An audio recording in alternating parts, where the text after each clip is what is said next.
Double-click the grid view or item in the tree view to open the item editor. The item's description is displayed for all of the items tabs. Overview tab. Item information section. The following information is displayed: manufacturer, catalog number, UPC number, company ID number. You can enter your own company ID number for the item. Price details section. The following information is displayed. This is a zero price item. Check this checkbox if this is a labor-only item. List price. The manufacturer's suggested price. TurboBid price. The average price at a supply house. This price is updated weekly. Default price source.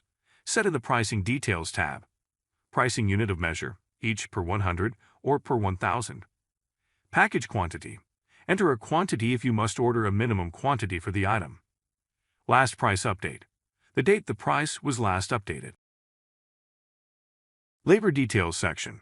You can select the following options. This is a zero labor item. Check the checkbox if this is a price-only item. TurboBid labor unit.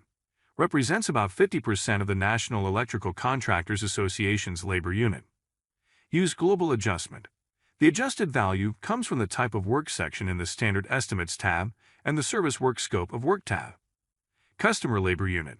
Allows you to enter your own labor unit. This is the type of work section. The TurboBid labor units work well for normal commercial work.